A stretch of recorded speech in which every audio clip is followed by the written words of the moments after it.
Look, Minecraft doesn't need an introduction at this point.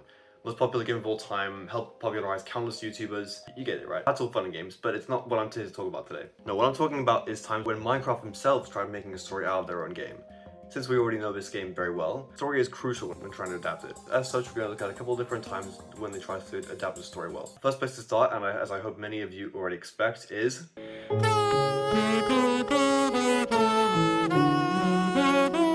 so I'll start by giving you a summary of what exactly happens in this game. To those of you who are nostalgic to this game at all, you might want to pay attention because it gets kind of nuts. Now you would think from renaming this, there would just be a bunch of characters spawned into the world. You have to try and find resources, build materials, structures, fight monsters, and eventually face the Ender Dragon, right? No, not at all. You and your friends soon get caught up in a conspiracy involving a legendary group of heroes and a disgraced member of these heroes building a giant monster called the Witherstorm that's now destroying the entire world, and you have to reunite the heroes to destroy it. Got it? Good, let's move on. Other notable actors include Ellie from Last of Us. It still might come in handy. And it is super flashy. I broke your fucking finger! Pretty wild adventure, pretty crazy, I'd say. And it's not even done yet. Did you think it was just over when the giant nightmare Witherstorm was destroyed by a super TNT, then cut to pieces by an enchanted pickaxe? Hell no, man, that wouldn't be any fun at all. Jesse and his friends find a magic flint steel that— No, Jack Black, shut up, Jack Black. A magic flint steel that will allow them to travel to other worlds. Jesse and his friends find the main menu of Minecraft, which is just this hallway full of portals, and can go to other Minecraft save files. There's an entire episode set in Skyblock, there's an entire episode set in Hypixel, there's an entire episode set in a world run by a rogue AI. It's not related, but I thought it was just kind of cool. And there's an entire episode filled with Minecraft YouTubers, good ones too, not the weirdos. Oh, and do not get me started on season 2. Actually, please don't, because I don't remember anything that happens in there. I think he fights the admins of the game, like it's some kind of multiplayer server. Oh my god, stop posting memes in general. or I'm gonna ban you from the Minecraft. Anyway, this is why. Now, the thing that makes the story of this game so cool, aside from, you know, how out of the box it can get sometimes, is that it often makes use of like deep cut references and stuff not a lot of people would be familiar with. The Witherstorm was built using a command block, an item you can only get in creative mode, which would be kind of OP in survival, to be fair. And throughout the whole time, we get references to stuff like spawn eggs, multiplayer minigames. Again, like I said, there's a Hypixel episode, ocean temples, enchantments, and the Ender Dragon is a pretty big part too. Having been killed off screen is a major plot point. Do you guys remember that thing in Minecraft when you kill an animal, a little slab of meat is just floating in place? If you know what I mean, you know. That's what I'm saying. Okay, the point of this segment was mainly to show how Minecraft Story Mode adapted Minecraft, how it did it well, how it succeeded, how it failed. But I realized I have a lot of good memories, you know, nostalgia and all that. But despite what I said, there are downsides too. I may do a full video on it at some point. I think that'd be fun. Now let's jump ahead to the future a little bit, by which I mean a few months in the past. Have you guys seen any movie at all, I think? The characters go into another world full of magic and monsters.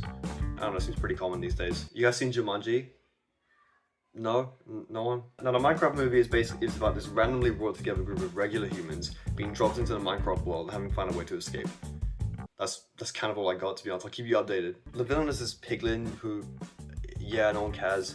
The characters are kind of just people. I like Jason Momoa, I like Jake Black, they were fun, sue me. Obviously we got references to stuff in Minecraft, particularly newer stuff like Elytra Wings, Woodland Mansions, a lot of basic service level stuff Minecraft Story Mode used too. The piglin tries to invade the human world, steal creativity or something, whatever, evil stuff, who cares. The good guys win with the items they've learned to use, the piglin is defeated, the villager talks to the end. I could sit here and complain, and for the sake of what's coming next in the video, I probably should, but I mean, it's just way too easy. There's too much of like low-hanging fruit. Oh no, a studio game adapted from a film didn't end up being very good. That's so weird. It's sort of something I have to get out there, but the story was way more than just basic. I say that because, given what we just talked about, that may make it seem even refreshing. No crazy AIs or dictatorships, just a simple adventure.